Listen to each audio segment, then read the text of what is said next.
Join me as you and I and you take a journey to become better writers together and geek out.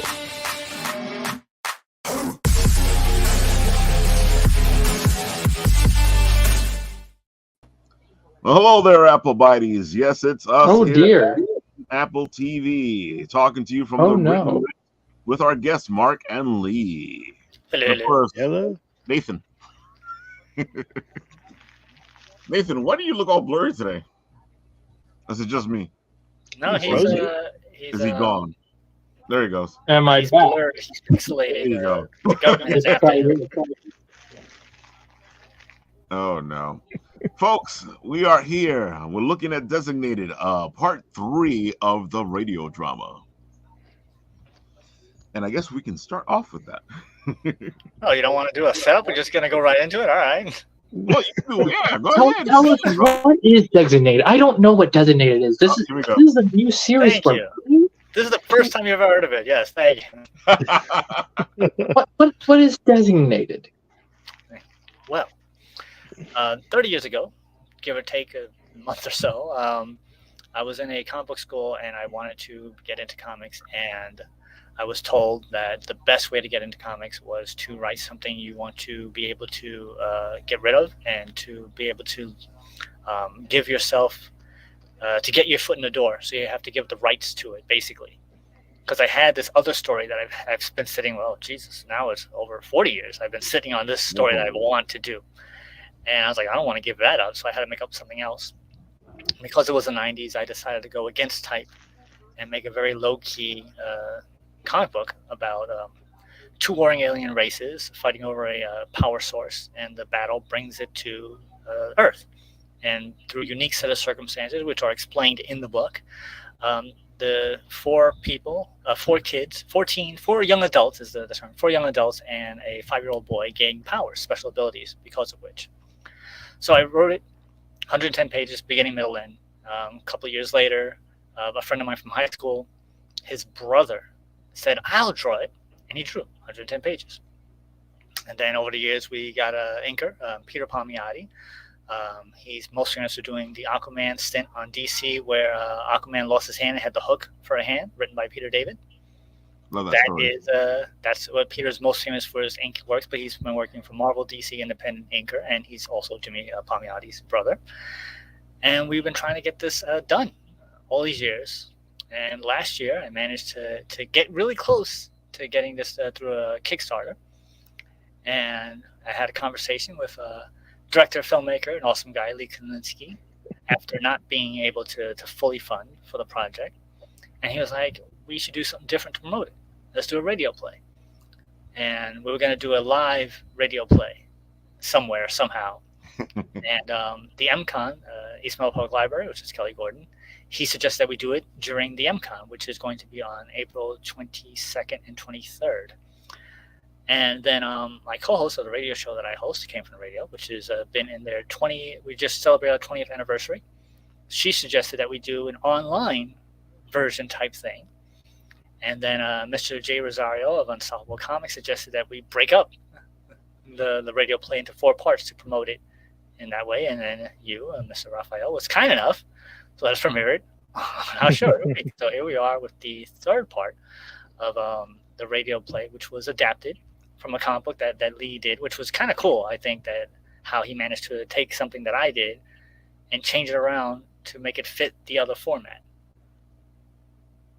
Yeah, that was pretty cool. We tried to, it's always nice to kind of do something like take an original work and try and make it into a different format, just because it's like, what else can we do with this? It's such a great idea. Let's try and do something, do a bunch of different formats if we can, maybe one day we'll do like a real live action film, you know what I mean? Or something like that, Have like or animation, right? Like, who knows? Hey, who knows, man? You got Rob Longo, who's doing his Vixens of Virtue, and he's been working on it. And I think this a scaled down version of this might be doable. You never know. Yeah. But we released the 2 versions. The 2nd part last week, 1st part 2 weeks ago, and this is the 3rd part. So I hit the play button. Are we ready for that? 3rd part. Hold on one second. At stream.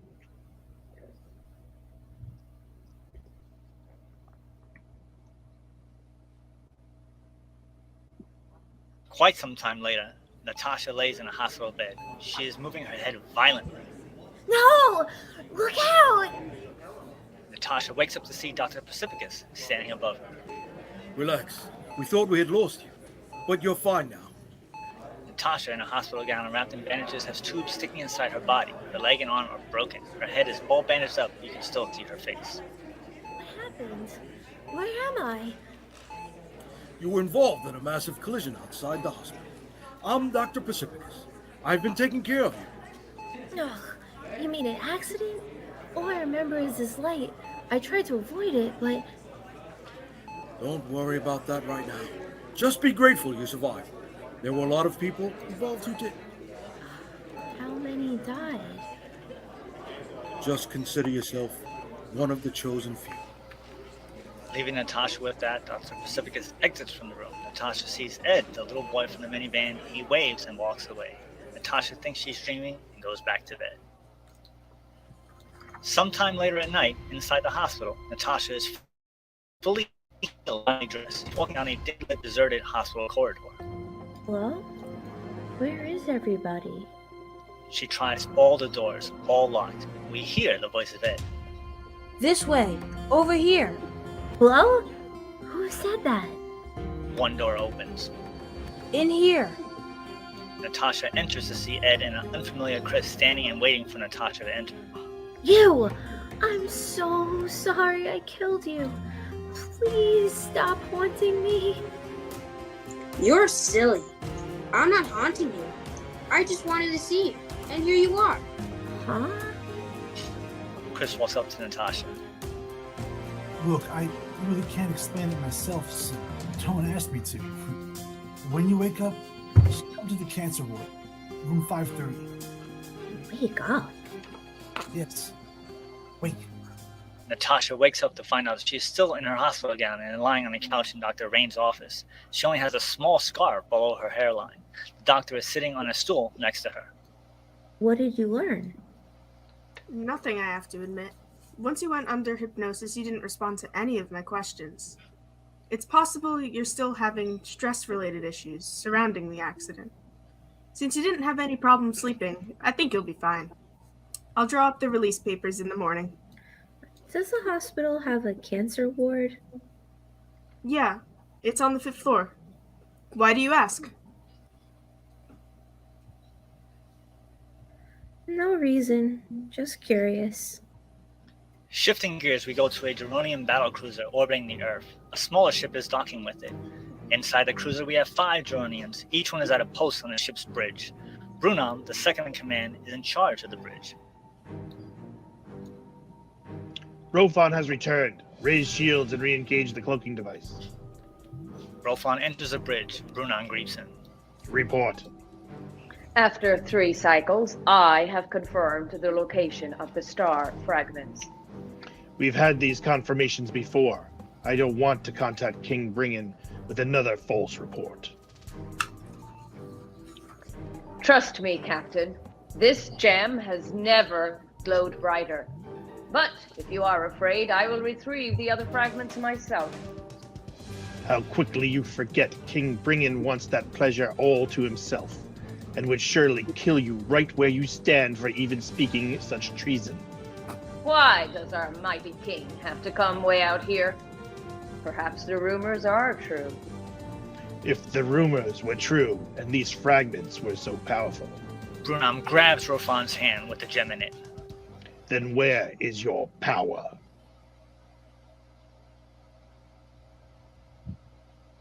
There you go. Very nice. Where is your power? You know what's really cool about that? I didn't realize it until right now that chunk has everybody with a line of dialogue. Yeah, it's a good point. It does. It's a good section. That's a very good section. Nice build-up. Yeah, I can't wait to see what happens next. There goes Philip Rufford saying howdy. Hi, Phil. How you doing? Hey, Phil. Of course, Phil is doing his Withered on Kickstarter right now. I think it still has a couple of days left. You guys can go support that too. We help each other out here. And of course, what we're looking at right now is Mark Torres is designated on Crowdfundr. And Which is a staff pick. It's a staff pick. We now got it's picked a by the staff pick. staff. Dude, every time I turn around, it's something No way. else. How much did you pay them, Mark? I didn't. I was shocked. So if you just go to crowdfundr.com, we're on there. So if you go just go to crowdfundr.com without even going to my to the homepage, we're on there as a staff pick. So the staff likes us. That's awesome. There goes Dwayne Robinson from Ace. He's about to get his Kickstarter for Michael going soon. And I was talking to him about being on the show soon. So we'll see what happens. Dude, I gotta admit, like this is so easy to do. It just surprised the heck out of me, especially because sometimes it's really complicated to get things done in Kickstarter. So it just surprised me how easy it was to like put it in, get it done, and get it to you. I think I did it on the show where you guys were talking. Yeah, I didn't notice that until later. That says a lot because if it's too complicated as a host, you're not going to be able to do it. I wish I was getting like a commission from a crowdfunder, but I really do like it. It is. It's very simple. It's very easy. It just makes life a little easier. The people that were complaining about the Kickstarter before with you, they've been able to support you this time, right? So yeah, that's the weird thing. So I have a completely different crowd of people supporting this campaign than it was for Kickstarter. So that does tell me that the people who were like, they actually were serious and they were able to do it this way. But the people who were on Kickstarter really haven't come over, despite me asking them, hey, do you mind if I send you, if you want to be part of my email list? They're like, sure. And I send them the information. So, Do you think it's just because they're on Kickstarter and they're finding it a little difficult to come over here? But that doesn't make any sense. It seemed pretty easy to do. Yeah. I mean, yeah, think about it. It's like, realistically, you have to think about it as like a streaming service. What's on a streaming service. So, you have the Yankovic movie, which is on on Rumble or Crackle or something like that. Or yeah, I forget what it is. Yeah. So like no one's heard that thing, and Weird Al says like that's the best place to do a movie because the last one did such a horrible financial failure, and no one will know about it if it's bad. The sad thing is that Weird Al movie is actually very good. It is. So it's just a venue, it's just which venue is best for you, right. Which service is best for you. I find that this one was pretty easy for me, and to be fair, I do have to give a whole lot of credit to my graphic designer, who also was able to edit that the video and put even the little bits in the front and the end. There's little things you don't know you need until you need them. Yeah. She did an amazing job and everything, so she was able to transfer stuff over. And me being a not technology friendly person, I myself was able to go on that Crowdfundr website and put on the video on there with very little effort. That makes life easier. I know some people have had issues with getting things onto Kickstarter. They have to hire other people to put it on. So, right, you get exhausted just trying to put your stuff up on there. It's like, oh, what else do I need to add, right? Yeah, it was a learning experience, I have to say, about the whole crowdfunding world and the Kickstarter, and the way the funds work. Like when you get it, it's meticulously described on where the money goes, where the fees are, how much of each dollar is going to where, as opposed to Kickstarter, where they're like, hey, here's the money, figure it out, good luck. So I thought that was another thing. Like, wow, that's really helpful. So I know exactly this is how much they pay for shipping, this is how much they put towards the book, this is the thing they order. It's all very easy. And also, unlike Kickstarter, Crowdfundr is, if you go all the way to the bottom, there's like, it tells you everybody who helps out, there's comments on there, and there's stuff that's kind of cool. So it kind of makes it a thing. It's almost like a social media site at the same time as a crowdfunder. Yeah, and the fact that the staff liked it, obviously somebody saw it on there and took a look at it and was like, hey, let me pick it. Well, you got it's a pretty decent story. And it's a great book, and the art is amazing. You have the trifecta there. So getting the word out there is what we're trying to do. We're trying to get this whole thing funded. We all know how it is to work on a passion project, and Mark has been working on this for 30 years. Yeah. Yeah, that's a long time. The best thing about it is that the artwork still holds up. I mean, like I said, it was this guy from high school, his younger brother. So that means that he was either in high school at the time or like junior high school, and he took on this artwork, first time drawing a comic book, sequential pages, over 110 pages, because he drew the 110 pages, and because it took him so long, by the time he finished page 110, his skills improved. So I said, hey, these aliens look very different than the aliens in issue 1. So go back and redraw some pages and certain panels. And he did it. So he did well over, I would say, if it was 110, I'll give him another 10, 15 pages of additional work. So 130, 140 pages. Like, he did a lot of work. That's unbelievable. How long did it take him to do it? Oh, over a year and a half. It took him a while. Yeah, I'm guessing. Man, that's crazy. It's impressive though, because you have the book ready to go. You just need the funds to come in so that you can make the book happen. Yeah. And like I said, the artwork holds up. Like that drawing right there on the right, which is one of the later drawings that he did, because he actually redrew her introduction, and I was like, make her hotter, and he did. And it doesn't look like that was done 20 years ago. No, it looks recent. It looks like something that's happening now. Yeah. That always gets me, like, wow, the pencils actually hold up. And that's important, because if you have some, I mean, if you look at my drawings that I did way back then, it wouldn't even be like, this is, a kid drew this, but it doesn't look like a kid drew this. It looks like an artist drew this. And then obviously with Pete's inks, it does help as well, because he's a professional. And yes, there are some anatomy mistakes, but if you look at a comic book today, there are some comic books that have anatomy missing right now. Well, we got to remember, we're all from the 90s, and it was anatomy mistakes everywhere. All those 90s books, have those guys with the weird, that cannot happen type of art. The other thing is that this kid is from the 90s, and it doesn't look like 90s art. Yeah. He just kind of sat down and he drew it as I said it. And I have had 1, 2, 3, I'm going to say 4 people who I've had people draw scripts for me. And he was the number 2 as the best translation of what I wrote to what he presented. Right. And that's pretty darn good. Yeah. That's good. That's very good. Yeah, no, it's hard to take that vision that you have and make it a reality in a way, and kind of just show people what it is, or show you what it should be, I know we talked a little bit about this before, Lee, but how were you able to? What was it you left out that isn't there in the teleplay or the radio play that's in the book? And what is it that you had to do to make it fit?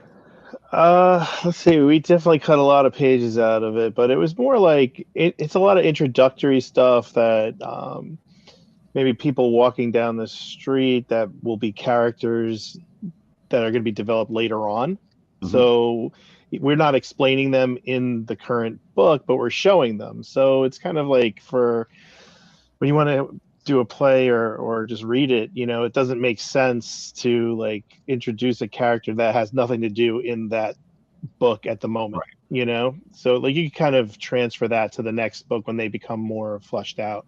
Right. That way it becomes, but there were definitely scenes like that we cut. I think we just tried to make it like almost like a movie style situation. So it was sort of like introducing characters and taking all of Mark's narration and just making sure that it was easily understandable. I mean, which it was anyway, but it was just to make sure, some words had to be cut out here and there. And then as we went along, we realized even Mark, as he's narrating, is kind of just like, you know what, we probably don't need this line anymore. So there's always like constant editing with it, but we did cut a good chunk out for now. But what's good about it is that you'll see it when you get the book.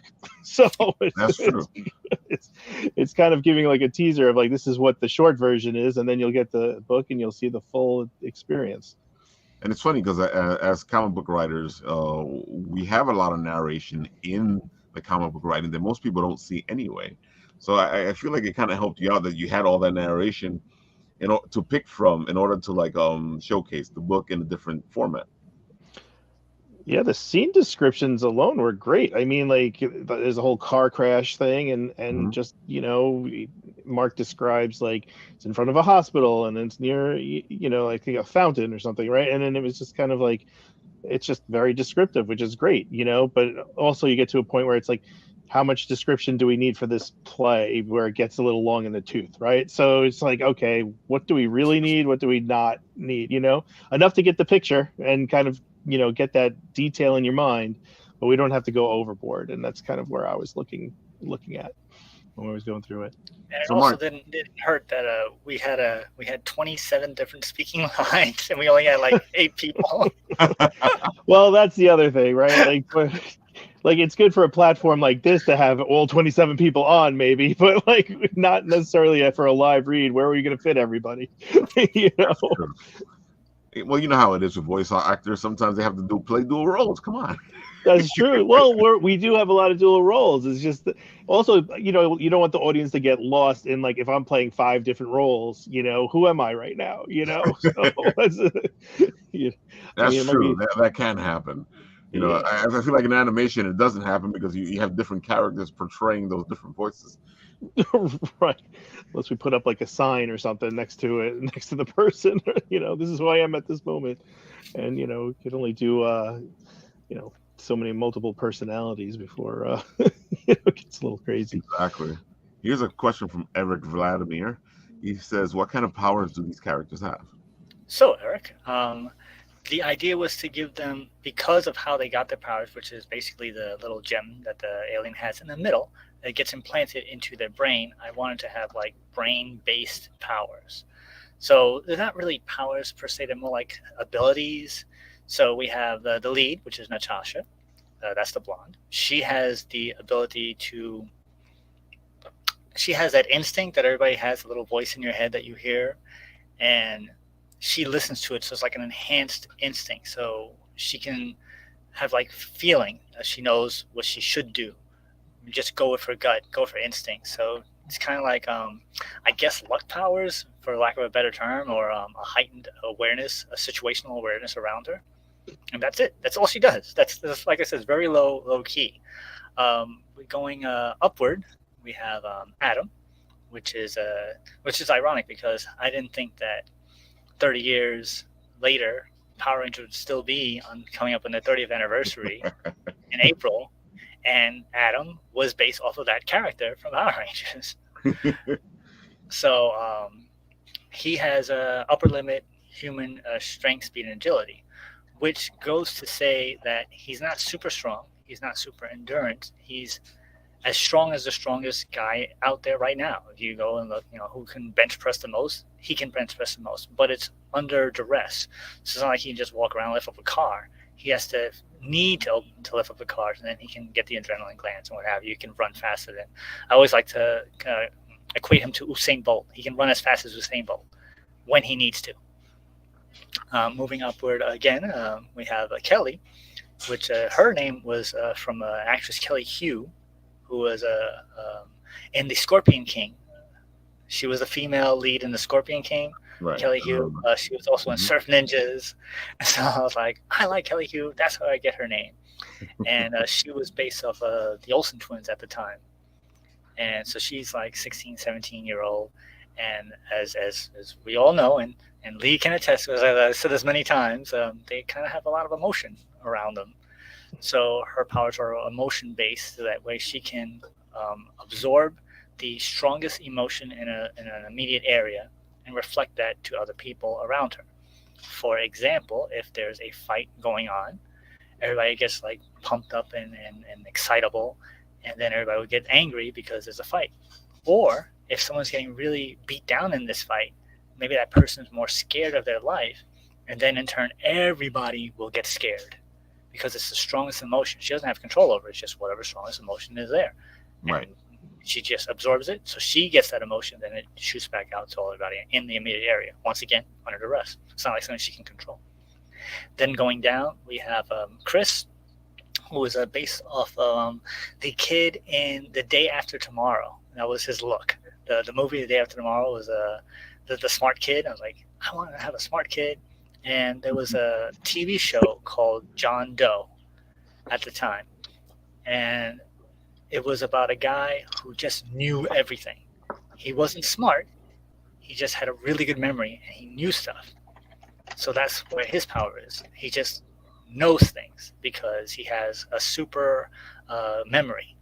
So if he sees something, he'll remember it.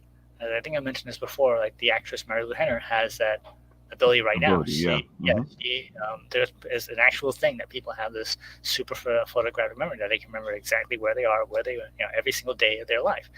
But I've given it a little more. So like if he sat down and read through a dictionary, he can remember the entire dictionary.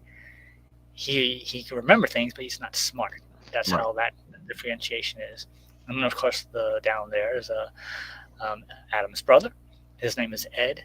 And it's funny, there was this old Walter Lance Woody Woodpecker cartoons about this fisherman and a hunter named Ed. And he always wound up getting into weird, unusual situations. And that name Ed just stuck with me. It was like, I like that name Ed. It was a hunting cartoon where at the end, everybody is driving away with a deer on the hood of their car because he's a goober. The deer is driving and he's on the hood of the car. I remember that cartoon. Yeah. So because he's young and he's a 5-year-old boy, as they say that you have that imagination that you don't really have when you get older because you don't know any better. You're a kid. You think these are how things work. So I kind of think about like Bobby's world where he just has a crazy imagination, but his power is that he can actually manifest those things. So if he sees something, he wants something, as he said in the thing, I wanted to see you, and there you were. That's kind of how things just kind of happen around him. So he can manifest people, places, and things to a certain degree. And he also has the ability of astral projection when he's asleep. So once again, under duress, got to be asleep. So those are the things. Those are the powers. It really sounds like you really thought this through. It gives them realistic type powers where, it's an extension of the mind. Yeah, and even just coming up with the idea, that took a while. Like, it started just as a seed. How am I going to make this comic? All right, so what do I got to do? What is going on right now? Let me go against that. Have a multi-ethnic cast, have it anti-big and exposed to make it a little small thing, and make it just kind of happen. So one of the attempts to get this published was through I had an editor and a publisher at one time. And the publisher said, "Hey, can't you give him a superhero costumes or something?" And I'm like, the book takes place in a matter of a day. They don't have time to go and put a costume on. They don't have time to do this. Why don't they have time to do it? Because all this stuff is happening. So in the part 3 of the thing we just saw, this is the aftermath of the accident, where they now have the powers imbued in them. But they don't know they have powers. And the question is, why did it take so long for her from getting up, from recovering from the accident? So you have to think. In the beginning of the other 2 episodes that we released, there was the alien invasion that they had. And as you saw in this part, the aliens were tracking down the gem to find out where the power is. It takes time. So I needed to have her in a coma for 3 months to explain why it took him so long to get there. I think Eric has a great follow-up question here. He says, "Thank you, that's awesome. Would these abilities remain the same, or would they transform depending on the character situation?" The abilities remain the same. What it varies per person. So if they were a different person, they would get a different ability. Later in the other issues, it explains that the aliens tried to put it in their brains first, and it caused them to die. So that's why they didn't keep it in their brains, and they had to find somebody else. So, and then I think the guy had like levitation power or something. I don't remember. It was a long time ago. But if it was a different human, it'd be a different thing. And so what also is that when they came, the alien came in, obviously, 1942, 1947, was Roswell? I forget the year. I forget the year now. I think it was 46, 47, yeah. So it took him that long to infiltrate the alien into the world, to become a neurosurgeon, to be able to perform this procedure into the humans. So he just doesn't just show up and puts it in. No, he has to learn about humans. He has to acclimate himself. And so in the other two parts that we showed on our YouTube page, which you can actually take a look at right now, after he watches this, he incorporates it, he finds his way in, and he becomes the same guy. So we actually have that the voice actor in the play as this alien version of himself and as the human version of himself. So he's Dr. Precipicus, but he was the alien that was one of the guys that took the gems from the beginning. Wow, that's a lot of great detail. You really like the writing of it is so amazing because you actually created this world. You can see that you've thought certain things out that probably aren't even going to show up in the book or anything, but you have the thoughts there already. Yeah, that's usually how you do it. I mean, Lee knows how when you're making a product that you have to do the backstory to make the performance believable. Yeah, you usually should do it like that, but I find that a lot of writers don't. Right, a lot of writers just jump into it, right, and figure it out as they go along, and then they get stuck,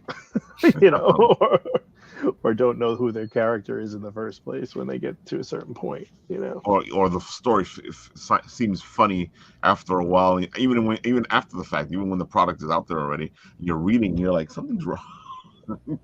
Right. Well, I mean, the best part of writing anyway is like creating your own world first, thinking about it before you put pen to paper for the most part, or just actually an outline, right? I mean, Mark, did you do an outline beforehand, or you just had it all in your head? I had it all in my head, and it actually, I would say, from what my original idea was to what came out, pretty different. Yeah. I've had that happen too. You like have this whole thing in your head that you want to get out, but it's totally not the way you wrote. You had it originally, but it's still got that element of story that you wanted, right? Yeah, they were like key points that I wanted to hit, so that made it in.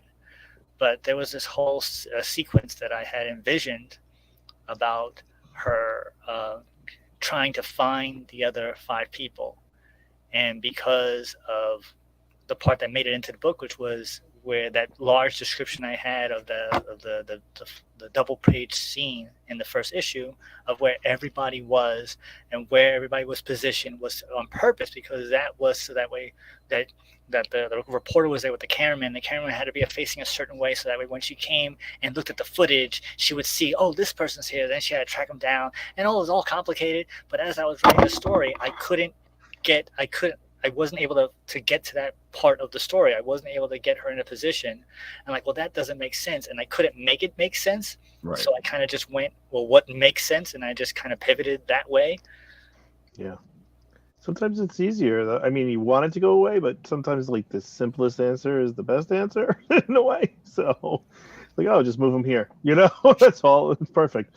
But at the same time, it depends on what you're writing. Because I figure if you're writing a novella or something, then all that stuff probably would make sense because you're helping the audience see where you're going. In a comic book, the artist helps you out. That's true too. Yeah. Yeah, I mean, in film, where you can position everybody, and it's all seen on, if it's a visual medium, you're going to see it, In our instance, right now, it's more like, okay, we have to put it in people's heads, and not everybody's completely visual. So, you're trying to like get that description out there, and I think we accomplish it from what I feel. Yeah. You all 3 parts of the play have been really well done, and you can see the story progressing, and you get a great feeling of the book through the whole thing. And I guess you guys chose the right pieces to put up there, because you got the feeling, you got the drama, you got the urgency, you got how much time this is actually taking, because like Mark keeps saying, this just happens in one day. Yeah, so in the play, you actually feel it even more because you can see that. Oh wait, this is all just happening. Mark, question though. I know there's no like formatted way to actually write comic strips or comic scripts. I know certain people have a certain way they think it should be run, and other people have other ways. But there's different ways to do it. Which way did you come at this with? So I gave myself a rule. Only a certain amount of lines of dialogue per page because I knew they had to fit into the art. Mm-hmm. So like if someone's speaking too much, they can't speak too much. I have to cut it down. I have to say it on another page. And I did it was a description, dialogue, description, dialogue, description, dialogue. So therefore, and I always made sure in my head, the description was no more than 6 panels. Right. Now, I didn't tell him, unless it was specific to the story, how many panels were in a page. I just said, well, this happens, this happens, this happens. And while this is happening, this person says this, then this happens, and this person says that. So that way the artist can interpret it in his own way and be able to tell the story in the way he wants, which is exactly what he did. And that's what sequential storytelling is all about. You have to be able to fit it all in of what they say. And just because I knew how comics worked, I knew you couldn't have, a giant exposition dump without sacrificing some art. And there were only certain times where I'm like, I have to get this line in here somehow, some way. So I got to move stuff around and change stuff. And that is one of the worst things that had happened when I was writing the story. Right. Like I get to a point where something was wrong and I couldn't figure out why. So I had to go back and I had to rewrite everything to get it all to fit into place. Yeah. Yeah. So it's not like, I'll figure it out. No, you got to stop. You have to go back. You have to change it to make it sense. And I think I said this last week. There is one thing which upon reading it like a third or fourth time now, I realized I made a mistake. It's a very small mistake, and I only picked it out because I was like, well, that doesn't make any sense. Like, oh, that's what happened. And I realized what I did. I completely forgot. So like if you read the whole thing, you may not even pick it up. But if you really go into it, you're like, oh. And then if you ask me, I have an answer to that. So I've had it long enough, so I'd be like, oh well, this is my answer to this mistake that I made. So it's not really a mistake. Right. There's no mistakes. No mistakes. Exactly. Yeah. So now you heard it, folks. Go get the book so you can find it. And I can also the book is beginning, middle, end, but it has an open end at the end. It can lead to other stories. So I gave myself the opportunity that if I do a second series, I can explain that mistake. That's not a mistake. That's a good way to do it. Okay, yeah, but that's how we writers are, though. And of course, it's funny because we tell people all the time that we're always drafting. Well, the problem sometimes is we overdraft, and we need to leave it alone. Yep. Oh, definitely. I can't stand it. Sometimes you can't stand yourself because you're constantly editing, and rewriting, and then there's a certain point where you just gotta be like, all right, this is it, I'm done. Because the same thing as art. I know I have a lot of artists. What happened? That happens. I think when you're doing film, that happens like more often because you're on a time schedule, you're on a budget, right? Like, is it more like we're out of time, we gotta do it this way, or is there something else that you do? Well, you have chances to fix things in editing, so that's always a good thing. But I'm rewriting before the script goes into production, so it's like, I keep on looking at it, and I've driven a few actors a little crazy, like on set, because I would be like, you know what, I don't like this line anymore, and I don't want to hear it ever. So it would be just like, let me cross it out, and I would make the guy like, cut it out and try to remember that he had to cut it out like while we were shooting. So, and that's totally not the way to go, but I've done it. And it's just, luckily, you do have the editing at the end. So it's sort of like if certain things are not great, you could kind of like fix it, or you could do the ADR, right? So you could have them come in and do some audio and, cut away to a different scene while they're speaking or something, or cut to another person over the shoulder shot, and don't really, you can't tell. But Oh, it's a lot of know, cheats. A lot of cheats. There's a lot of cheats. I mean, not you can't do it in the comic because that's once you're printed, you're printed. You know, I mean, that's it. You know, it's final. So, but with film, it's a totally different thing. Like when I start, I've written so many rewrites of a script before it's gone to like pitching and stuff, and then when you get to it, since it's a group setting, actors like to, they might take a liberty on your words and you can't hold on to it too much, or they might say like, you know what, that line doesn't really make sense to me. And for the whole time you're like, well, especially in indie filming, I'm like, well, it made sense until you just told me, and it's like, and also if you're directing it, you're thinking of how you're going to cut it later on. So there's a lot of, different ways to go about the whole filmmaking process. But my writing, I'm always, when you say you've done this for this book, it's 30 years in the making. I had a script that took me almost 20 years to produce. It's definitely, I could feel your pain in a way, or but it's exciting when you get to this point. You have the book, it's happening, it's out there, it's going to be out there. It always bugs me out when people go like, "Oh, it was overnight." I'm like, "No, that story was 20 years in the making." That's the thing. It does, some stories, maybe it's like a couple of months, but others, it's the one you really want to tell. Sometimes it takes a really long time to produce. Definitely. And because Mark was just saying about the other one is 40 years in the making. Yeah, that one's just sitting there. I haven't actually gone back and read it, so I just know I made it and it just sat there and it's just hanging out. And I went back, I would say, about 15, 20 years ago, and I wanted to change it because in that story, I had the mother die, and the father was there. And it was like a science fiction superhero. Like, that was the 90s book. Like, yeah. And my mother had died. So I was like, well, I want to keep the mother alive. So I went back and I tried to swap the mother living to the father, and it didn't work. So like, oh, that just doesn't work. I just have to leave it as it, and I just put it away and see what happens. So these things happen. See, but it's so funny because I don't think a lot of people see that.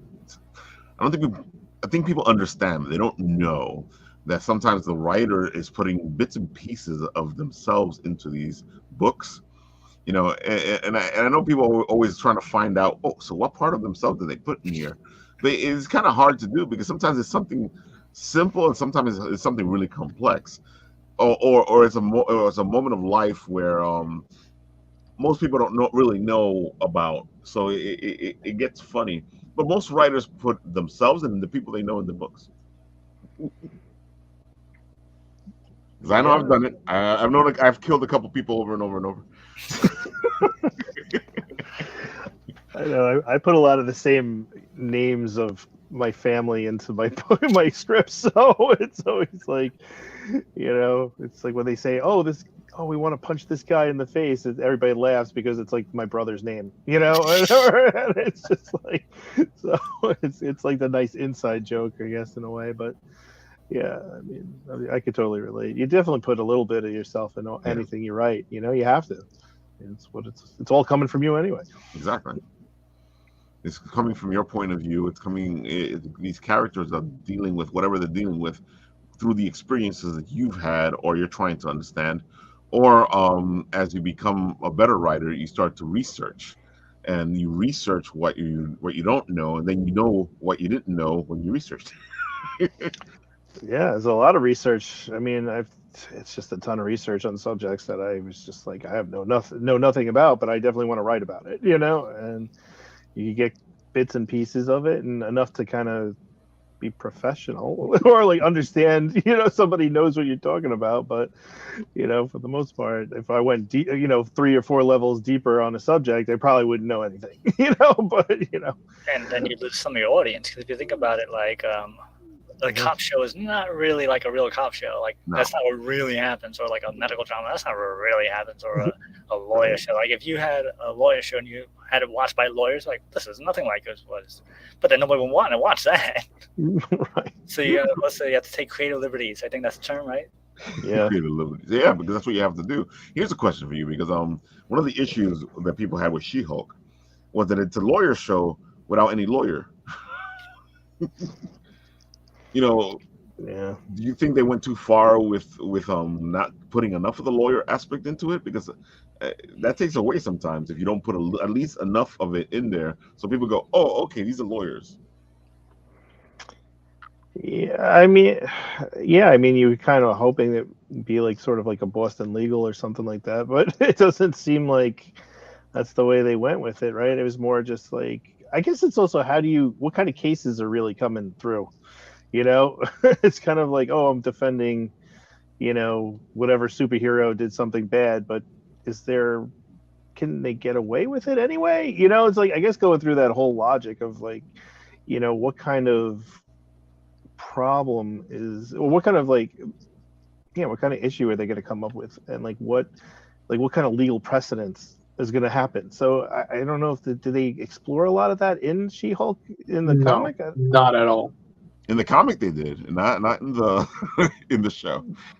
Not in the show, yeah. I mean, I saw that she went into the Netflix area, right, in that screen near the end, and that was kind of, I mean, it was cool, but it was kind of like, I don't know what's going on here. In the comic itself, they go really in depth into whatever they're doing. It's not so, it has that sense of humor, but at the same time, I guess the comic book writers, or who did write the book, kind of like put some of what needed to be in there. Yeah, I don't know if it was just driving to the next phase, maybe that's kind of the thing. Like, let's just do it, try to make it a comedy and more about her life instead of the legal aspect, It depends what you're going for. If you're gonna go, you can have a show set anywhere. Like, I'm watching Night Court, the new Night Court. You think about it, I like it. It's in the court at night, Mhm. but does it really do much about the cases? Not really. Not really, yeah. Or you can have when they made that blockbuster show on Netflix. Like, it could have been any video store. It could be any situational comedy. You just put a whole bunch of wacky people in a situation and then see what happens. So you mention a couple of things, and if that's the type of show you want to do, that's great. Yeah. If you say I want to have a superhero story about a superhero who happens to be a lawyer, that's a different story than I'm going to have a wacky law show featuring a superhero. Or once again with Ed, there was a show called Ed on NBC, which is about Tom Cavanaugh, who was a bowling alley lawyer. He's a lawyer, he was a bowling alley. It's two separate things, but he does both of them. And so it's decide what they decide to take and what type of show it is. I find that at least with She-Hulk, they said it was one type of show. They didn't know what type of show they were making, and it came out to be a different type of show. That sounds about right. That's actually that's the best description I've heard yet. If you look at the interviews, they're like, well, we don't know anything about law stuff. We don't know anything about that, so we're going to write it this way. But then it wasn't presented that way. No. So that was the whole thing. Like, if there was M. Night Shyamalan did The Village. I think that was called The Village. The Village. Yeah. And if you remember, when it was marketed, the trailers and previews, it was a horror movie. Oh yeah, Go and watch that movie. Right. It's not a horror movie. It's like a very, it's a drama. That's right. It's like kind of a twist, right? Thriller. Yeah. So when I'm watching this movie, I'm like, this isn't like the trailers at all. But I'm invested in this movie, and I want to see where it's going. And then when it ended, I was like, this wasn't a horror movie at all. It was a very drama movie. And I think that was the problem. If it was marketed as a drama, it would have been more well received. So I think you have to decide what type of thing you're making and what you're presenting it as. So I think with the She-Hulk was the issue. Yeah, I mean, you could get suckered into a movie by a bad trailer, or totally redirected trailer. But if you're looking at 8 episodes or whatever it is, like, you're kind of like investing your time in this. It's not just like the 2 hours, and it's like, okay, when is this going to turn to something? And I think that's they should kind of know where they're going. If it's going to be a lawyer show with a superhero, or whatever it is, it's just kind of, I don't know. I guess I just wasn't that big of a fan of it. Know. That's the thing, they should know. But if you're getting a big bag of money to write this, Yeah. I also feel like that they're more in. It's more about what they're writing about than the story. You know, they're like, we want to put this, and this, and this in it. You know, we'll figure out the story later. That's possible too. Right. You know, it's Well, they the wanted to- creative process is very, very different, and it depends who's making it, who's making the decisions, and what comes out of it. And as Lee said, sometimes you're like, this is going to be great. We're going to fix it in editing, and then you can't fix it in editing. No, we'll fix it in post, and then you're like, oh crap, this is what I got. Because as most people know this, and Lee can back me up on this, movies are not filmed in order. No. They're filmed very out of order. So you really, on any given day, don't know what you're doing except what you're doing with the scene. And you don't know what a scene's going to fit. I mean, you might have read the script changes and everything, and it gets all changed in editing. So you can be making one movie or think you're making one thing, and then the editors come in and move stuff around, and then you get something completely different at the end. Yeah. Well, that's hopefully the director is sitting there with them and kind of going through it. But yeah, no, it's true. You could be totally getting something different. I mean, you know as well as like you're filming a scene, and the scene looks one way on paper, and you finish with the scene, you're like, that is not what I had on paper. Sometimes it's good, sometimes it's bad.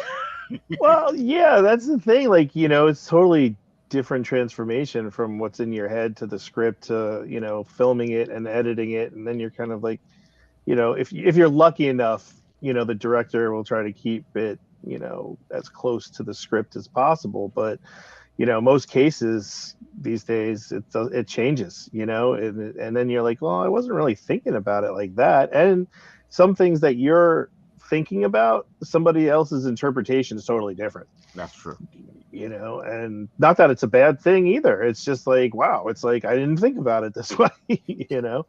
And that's why maybe sometimes you see it on screen or whatever, and you're like, oh, you know, I guess they interpreted it differently than I had it. And, you know, hopefully that's the cohesive piece of like writing and going into the film stuff. But, you know, and with the group that you're working with, hopefully they kind of like stay true to the script and are on the same page as the thought process. But sometimes, a lot of times that doesn't happen actually, you know, and most times people think like the writer, you know, is just the foundational piece, and then they just take those, especially if a director or producer are on board, and they're like, well, we're going to just do it our way.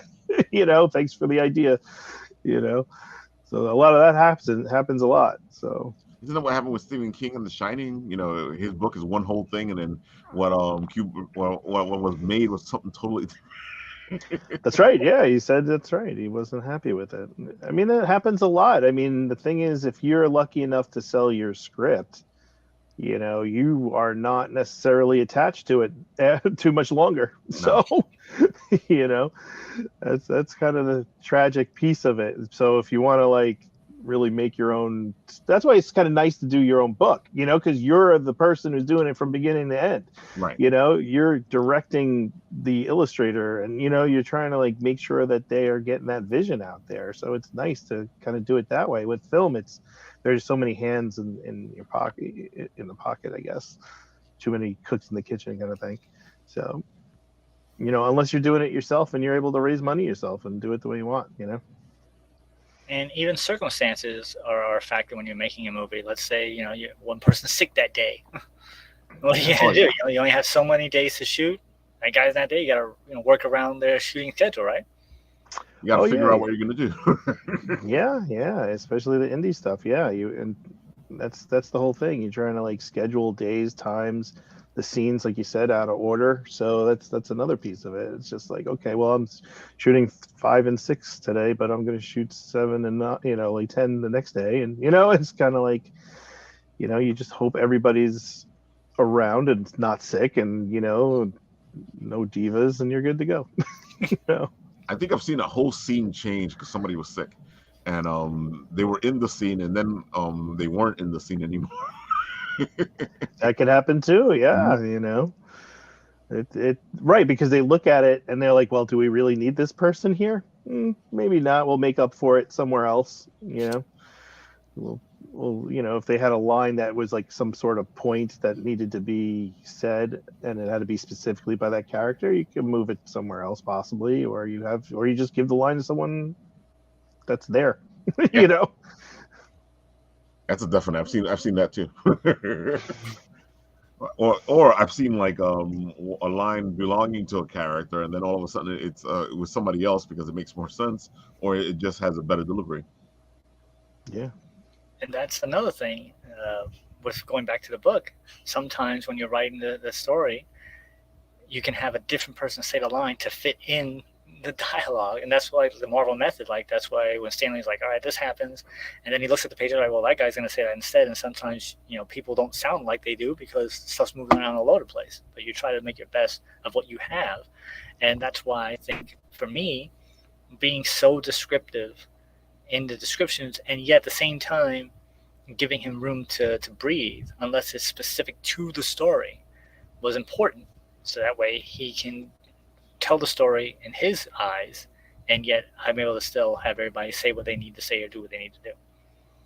I think I've been writing more and more scripts recently, especially with the little contest that Phil had, and I've gotten to a point now where I'm like, okay, the only reason I'm explaining this is because this is how I see it. The rest of this stuff, you're free to do whatever. This is what I'm thinking, and here's what it is. But to me, it's always a collaborative effort between the artist and the writer on what's happening. That's why I never understood when the writer or the artist get complete credit for something, unless you are the artist and the writer at the same time.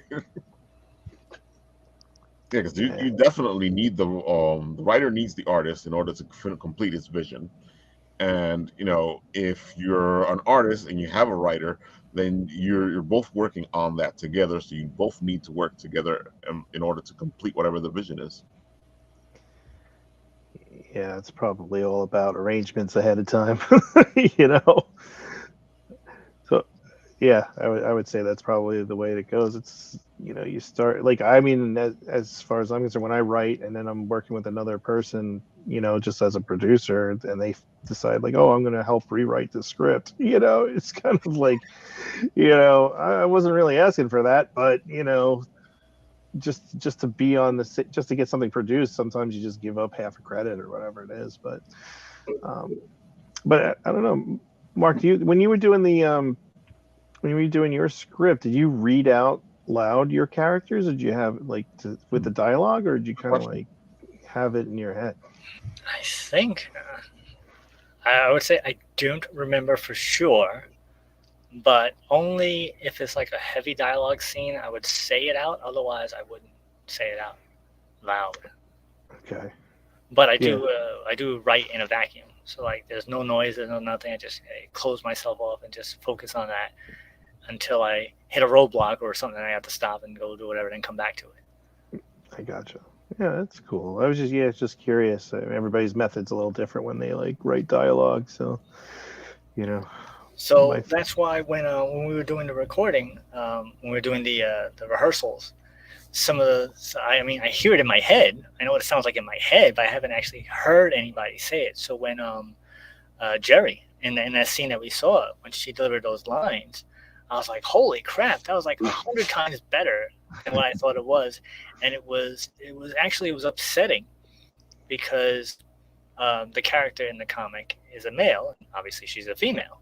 Yeah. And I have a female character later on in one of the other issues. I'm like, she would be perfect for that. Like, that's her voice that I heard for that character, but that was what we had for this character. So I was like, wow. So I heard it, and then that wasn't what she said. So there was a line when Riley was like, "You're silly." Like, I can hear that in my head. "You're silly." Just the way he enunciates that. Yeah. And when he doesn't match up to what I'm saying, I'm like, "No, that's not how it is. It's like this." And then he says it a different way. I'm like, "Oh, I guess that could work too." Right. Well, that's the thing. You've got an actual 11-year-old doing the 11-year-old part. So, if we're trying to get professionals in there, it's all, how you interpret it. It might sound a little bit different now, but then who knows? Maybe one day you recast, you know what I'm saying, or something like that. Oh. Or even with you, with your lines, I was like, I wrote those specific lines from watching a movie, so that's how I heard the lines. Okay. And I'm like, well, he's not saying it like that. I'm like, he probably never even saw that. Right, that's true. And probably like screaming out loud was like, oh man, my throat's a little bit, I'm not used to doing that. Yeah. So, where's the power, or like whatever, busting into Where's a the room. oomph? Where's the urgency? Yeah. Right, where's the urgency? That's so funny. You're at war, there's guns blasting all over the place, so, you got to scream. That's how it is though, because like I remember the first time I heard Wolverine done in an animated cartoon or something. I was like, who the hell is this? Spider-Man: The Amazing Friends or the X-Men one? I don't remember who it was, but it was a strange voice. I wasn't because to me Wolverine's always been here, and I think they were doing it like almost kind of normalish, and I was like, no. I can't even remember which one it was, but I just remember it was jarring, because all your life you have these voices in your head on how these characters are supposed to sound. And then you hear somebody else do it, and you're like, no. That's right. I'm sure you probably didn't think like Jerry, like she's got the accent, so you probably didn't think about it when you were doing the character. Oh, no, not at all. Yeah. That's the whole thing. You just don't, you're not sure what kind of accent's going to come out from any of us, for the most part. And when we were doing as I was Jay Rosario, that was hilarious that he had a different idea of what it would sound like. So it sounded like Dracula. Like you were telling that, like you sound like you're Dracula because he was trying to like an Eastern European accent. He was like, I sound like Dracula. Oh my God. That's not blah blah. Oh, the whole thing, the whole experience, all this entertainment making. I think it's one of the reasons we do it is because it's so much fun. It's good to see what we've had in our heads come out after all this time. I know, Mark, that's one of the things that you're looking at here with Designated. It's like 30 years in the making. That's a lot of time. Yeah, and just like every little step, every little bit closer we get. Like when I saw the pencils, I was like, holy crap, that was amazing. And like I said, he's a number 2 guy. There was one other guy who is a side story. This is a sad side story. Peter Palmiotti, inker, as I mentioned, worked for Marvel and DC. He comes up to me one day and he's like, they're looking for ideas at Marvel. You have the ability that usually you can get a job if you're a team as opposed to just one guy going there looking for work. So he's like, maybe you can come up with something and I'll take it to an editor and see what he says. Ooh. So I was like, oh boy. So I asked around. I got a penciler, Brian Kong. Brian, and I looked through all the comics and see what can I pick up. And there was, I think it was issue 31, might have been issue 32 of the second volume of What If, and that was what if the Secret Wars characters had stayed on the world. I remember that. And they had kids. Mm-hmm. So I decided I would take that story and turn it into a series because I didn't have to do a bazillion years of research on stuff. And I have to buy all the comics to get all the information correct. It was some new characters which had an established story already there. So I was able to take that and make a story out of it. And I wrote the full 22 pages for one issue. And Brian drew the first 6 pages. And that was 100% exactly how I envisioned it. He drew it just as is. Wow. Because he's a professional, that's why. And then, Pete did the inks. I think he did the inks on like 2 or 3 pages, and he took it to Marvel. And the what they said was, and I'll never forget this for as long as I live. We're coming up on the 25th anniversary of the Secret Wars, and we're going to do something special for that. So we can't use that. What else you got? Wow! Oh man! So that's the end of my story of almost working for Marvel. What else you got? Wow! So but going back to what you're saying, just seeing the pencils was an amazing step. Like, wow, it actually this is what I thought of. And then when the inks came, it's like, wow, it's even better because now it's inked.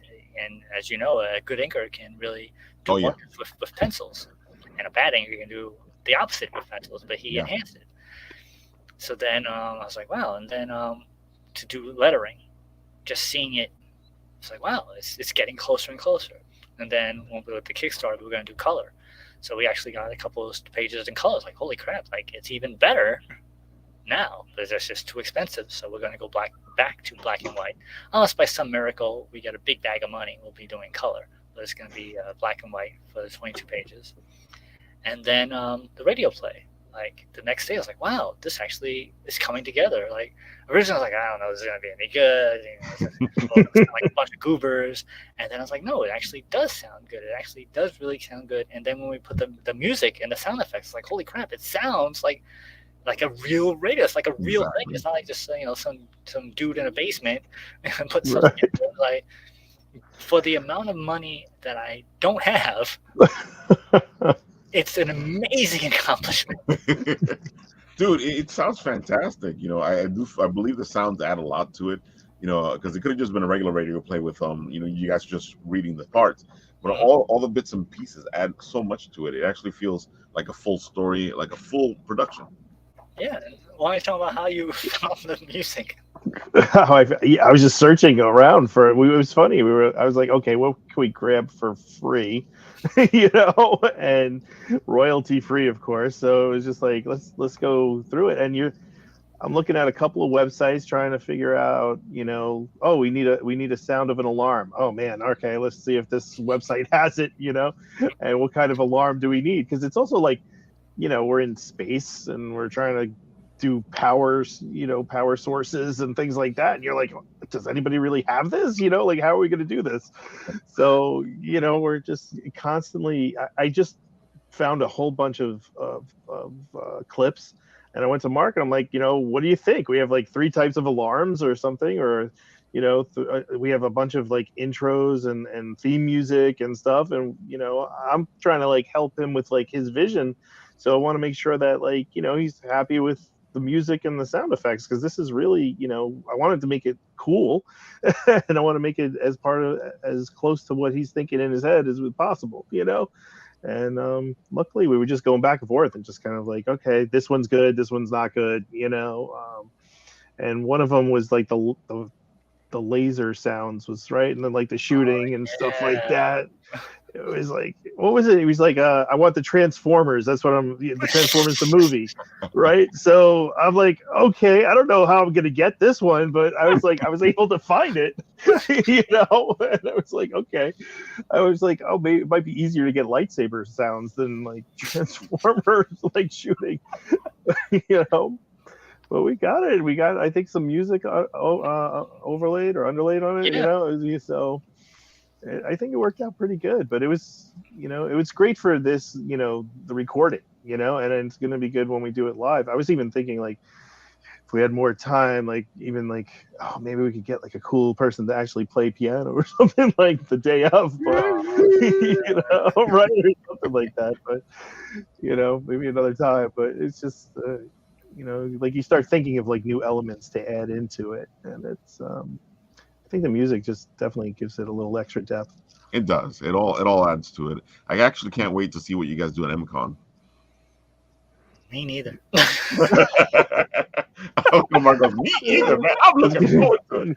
I know it's gonna be like pressing That's gonna be, it's one take. It's a live, because then we're going from a radio play to like a Broadway play. It's like it's very different.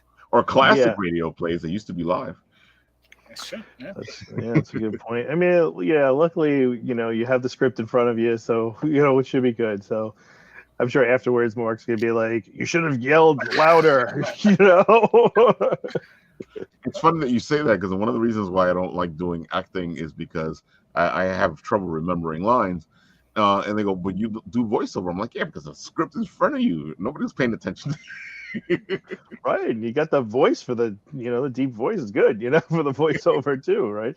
And one of the biggest secrets in Hollywood, as you can back me up on this, Lee, is sometimes the actor has the notes pinned on the other person and they just read from the guy. Right. We've done a lot of cheats when we had certain actors that couldn't remember the lines, and it's amazing what you can pull off without the audience knowing what you're doing.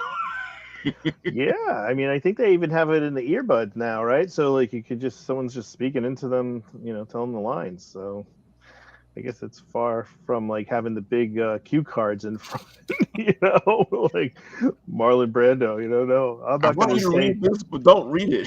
See, right. that's what we should do for the live play. We should have a guy with cue cards standing right in front of everybody. That'd be awesome. That would be pretty funny. Oh my god! It's come out of with a line out of nowhere. But you see, so something like that. That's actually a perfect example. This is like, oh, let's get a cue card guy. All right, so we need the cue cards. We need a person. We need someone to write the cue cards. All the Exactly. things you don't think of until you get the idea. Then you're like, oh, no, that's not going to happen. That's You're not gonna do like 10,000 Right. things to make this happen. Yeah, it's not going to happen. What Even you're a saying is you teleprompter. want me in the back of the room hitting a projector next button every line. Right. Right, you get the teleprompter on it. And that, I did that with I directed some corporate stuff, and we had a teleprompter, and it was just like the timing you had to get on the laptop to make sure that it was going the right speed, because people were going either too fast or too slow, and you're like, oh man, you know. And then with everyone's speed being very different, it's like, ooh, why couldn't everybody just have their own like little scroll wheel instead? Right. And you know, we were on a budget on that one, so it was like you know, we didn't have the best teleprompter program, so that was another thing. Oh man, all you need is one jumble. Right. You said that already. Oh. Yeah, right. And that goes back to making the comic. Like, if somebody says, I want to make a comic, it's not as easy as you think. No, at all. Right, yeah. It's a lot of work. It's first of all, it's a lot of work. Second of all, you better have a good relationship with your your artist, especially if you're a writer. You know, because this person's gonna make your dreams or your reality come true here. So you know you need to have that relationship. It's actually really important. And as I go back to Abby, my graphic designer, like, there was so many things I didn't know I needed just to get the campaign up and running. And even with the audio and the video for that, like the small little things, like, oh, we need these two pieces of audio that we played at the same time. Somebody's got to do that. I don't know how to do that. Yeah, there's a lot. I mean, even the size of your like JPEGs, right, or like your art, right? How's that going to Yes, look? they had to change it for the thumbnail, and even the part where they put like the names. That was all them. They did all that, like, you know, starring and all that stuff, and then get your copy. That's something else that you don't think you need until you get there. Like, oh yeah, we're gonna need that. Yeah. You just don't. You can't think of what you don't know because you don't know it. Exactly. Right. Yeah. It's hard. I mean, it's a great process to go through it, you know, and figure these pieces out. I mean, luckily there's a lot of information out there that you can kind of get a gist of what you need, but you know, I think like, yeah, I mean, if you're going to do a Kickstarter, I mean, I did like an Amazon thing, and they want different formats for film. So like, I can only imagine, you know, what it is for the books, you know, when you're putting it on different, you know, Crowdfundr or whatever, you know, like, is it too big to have this image? Mm-hmm. Yeah. That's actually something you were saying about Amazon. There was I was watching a guy on YouTube talking about how when you have like the subtitles or the different tracks, you have to have different versions for the different regions, and you know they're acting, you know, for 5 different versions of the same thing. You know, like you have to make sure that each version goes to the right place at the right time with different. Each thing has different specs. That's something you don't think about. No. When you're making the movie. No, you don't think about it at all. No, I got a deal for Netflix. Great. Now we need 5 versions of your film. Like, how do I do that? Now you need to hire the Spanish actors, and you need to hire the Italian actors. You need to hire. That's right. You need the closed caption. I was freaking out when I had to do the closed caption, because I'm like, I don't know how I'm going to get this done. And then like YouTube has like something you could just download the transcript from, and it does it for you. Right, but it comes out terrible, so you have to edit it. You got to edit it. So, you know, it's like, man, you know, and it's not necessary. And the thing is, like, your script has changed, so you can't even go to your script and grab that dialogue for the most part. So you're looking at the transcript, and you're like, that's not what it says in my script, but he said it and it's in the editing. All right, I guess that's what it is now, So like even some things that you look at, like if you watch stuff now with closed captioning, sometimes either some people are saying things or not saying things that's on the screen. Yeah, I always find that interesting. It's more I noticed it a lot with the older shows, but even now I'm like, hey, he didn't say that, or that's not exactly what he said. So I'm like, it's two different companies. It's the closed captioning company and the filmmakers. But when you're doing independent, you are that. You're everything. What bugs me out the most is I'm watching the anime, and what you're reading on the screen is a whole total different translation than what's being said, and you're like, and I shouldn't even know that. That's a completely different topic, and that all comes down to who's doing that translation, because some of them will deliberately alter the script, not for the sake of it fitting in or for it to be easier to understand, but to fit a certain narrative they want for that scene that has absolutely nothing to do with the show. It's why people don't like Crunchyroll, and this is a deep rabbit hole. Don't go down this rabbit hole. It's still the same concept, though. It's the whole concept of, you watch something and you're like, wait, he said this, but it says that. Oh, man. So Sky Floof here. Sky the Floof says hello. Hello. And Mark, let them know where they can find you and all the good stuff so they can get the book, while I put the link for the book into the comment section. So if you go to Crowdfundr, it's right there. We're a staff pick. It's on the first page. You don't have to do anything else. It's right there. It's literally right on the home page of Crowdfundr. I can't ask for anything more of that. Just go to crowdfundr.com, no E, crowdfundr.com, and staff pick. Hit the button. It's unbelievable. That makes life so much easier. And Mark, where can they find you all the other times while you're doing your thing?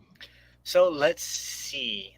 Next week I'll actually be at C2E2, but normally you just go to www.thecanefromradio.com. That's where my website is for our radio show. As I mentioned, we are in our 21st year. We do a live show every second Wednesday of the month. We at the East Meadow Public Library. The next convention, live show is coming up on the 12th, I believe, April 12th. I think it's April 12th, maybe. We're having TrekLongIsland.com's event organizer, and we're going to be giving away 2 passes to the show. So if you come down, you get a raffle. Anybody who's in there, it's a free event. Come down, you get a raffle ticket during the show. We'll raffle off 2 free tickets because they were kind enough. Usually all the guests are nice enough to give out something. And otherwise, it's a radio show. If you live in Westchester County, New York, you go to 88.1 FM WARY. You can hear us there. We're on 45-ish podcast places: Spotify, YouTube, iHeartRadio. What other ones are there? iTunes, Amazon Music, whatever is out there, we're on it. Spotify. If you name one, we're on it. And if we're not on it, you tell me what it is, I'll get us on it. We're also on btd.radio on Thursdays at 4 p.m. Eastern Standard Time, sci-fi.radio at 8 a.m. and 8 p.m. on Wednesdays Eastern Standard Time. We're on Central Oregon Radio on Saturday and Sundays at 6. We're on Indie Vault on Fridays at 6. And we got added to First Comic News. Our podcast is available there, but it's an actual radio show. It's a live show. So just Came From Radio, or just go to Crowdfundr and buy the book, and go to our YouTube page, which is the Came From Radio, and you can see the other parts of the show. Exactly. And you're going to C2E2? I am going to C2E2. I'll be there. You got folks, if you want to see Mark in person, go to C2E2 and go say, "Hi, Mark, how you doing?" Lee, where can they find you? What are your handles and all that stuff? Oh, you can just go to Facebook. It's fine. I mean, I'm here to promote Mark, man. So that's it. Whatever. That's it. So, but yeah, if you can Facebook, I'm on that. So it's good, But you can find me on just Google my name. I gotta admit, it's easy to find you. Right? It is pretty easy. I put your name in, it goes, boop, there it goes. I'm like, okay, that was easy. Oh, okay. Right there, staff pick, right down the bottom. Look at that. There we go. Staff pick. The PC's laggy. That's why. So you don't even have to go like to look up comics. We're right there. You don't have to do extra step. Exactly. Go to the website, Crowdfundr. Crowdfundr, Crowdfundr.com. and we're right there. That's Second awesome. line. And it moves because I've seen it move in different spots, but it's on the main page right there. That makes life easier. We have digital and physical comics. We have two covers. We have a Francesco cover, which is Babe artist Francesco. He is most famous for drawing Savage She-Dragon for Image Comics. I remember that, yeah. We also have Russ Braun, who is most known for working on The Boys. He has drawn the other cover. We have that. We have original pages of artwork because I've seen those pages enough. I don't want to get rid of them. So we've given those on there. If you want an original page of artwork, you can get that inked and signed by people. Love getting those original art pieces. So yeah, we have prints and trading cards, and you guys' very own Shadow Rabbit is doing nice enough to do clay statues of the characters. So yeah, it's all there. There's different stuff for anybody. Oh, and see right there. You saw that? Yeah. It said, not ready to contribute. So that's another thing about this place. If you're there and you don't want to throw us some money, they'll say, hey, do you want to like it? Hey, you wanna go support it? You just hit that button and let people know about it. That is the Russ Braun cover. Also, he penciled and inked it, and the colors are done by Jaden Lanning. She's an amazing colorist. She did that really, really well done. It came out way better than I thought it was going to come out. And then that's the Francesco cover right there. Yeah, it looks nice. There you have it, folks. 22 pages, black and white. And like I said, we have the ability to do more if we can get more money. There goes the Shadow Rabbit and Mark Torres piece with his original character, Sunburst. Yep. Yeah, that's cool. And highlights about a radio play.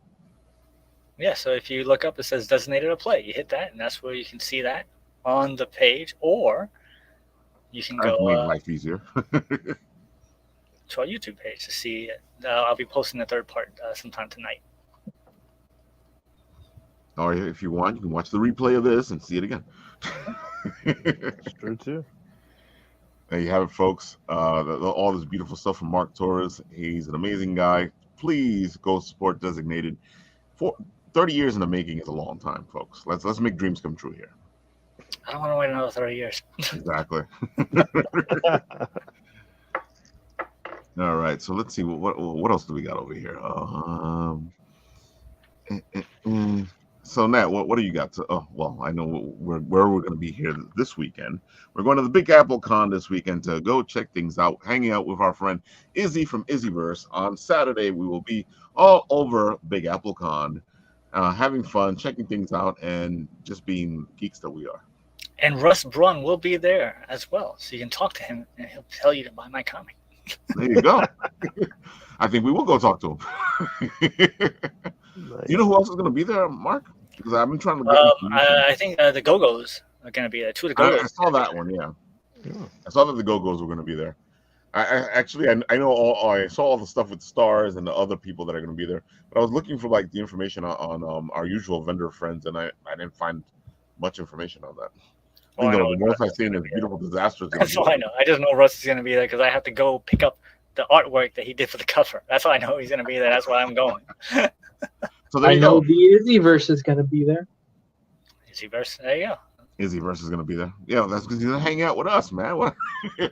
Go find Mark Torres. Go find the Written Writ. Go find Nat. Go find Izzyverse. Go have fun at freaking Big Apple Con. It's in the New Yorker Hotel. It's easy to get to. That's www.bigapplecc.com. Say that again? That's www.bigapplecc.com. There you go. And another person who might be there. Who? Hit the button, please. Yeah. Are you supposed to hit a button? Right here. Hit the button. You're supposed to hit a button. There we go. The Floof Smollow. Yeah, Floof is going with us? Maybe. Show up and find out. See her if she goes. But local resident artist at Bitten Apple, she did pins. They're coming very soon. And yeah, give her love because she deserves it. She does. She does amazing work. And of course, she's been working with Bitsy Tandem on those beautiful pins. And you really have to go check her out. She does a beautiful art.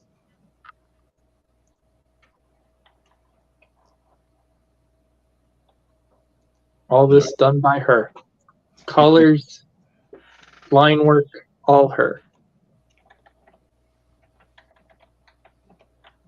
That's some cool stuff. Yeah, she's really good.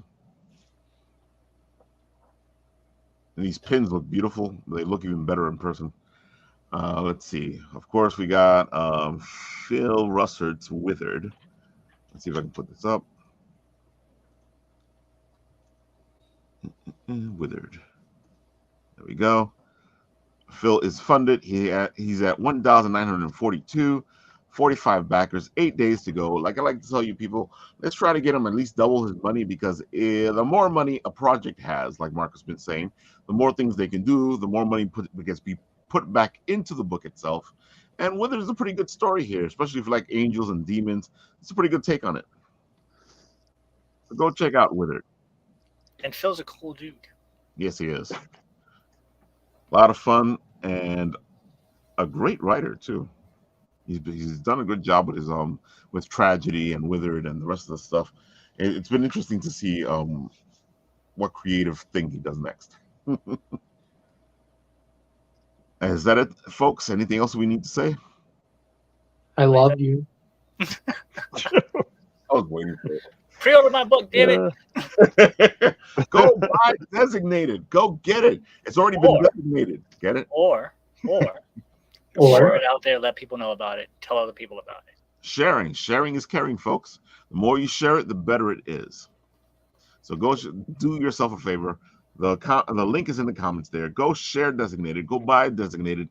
Go a bunch of things, folks. Come on, let's get this thing in there. Get some money into Mark's pocket and get a colored book. Nice. Pissed me off, people. Come on. All revved up.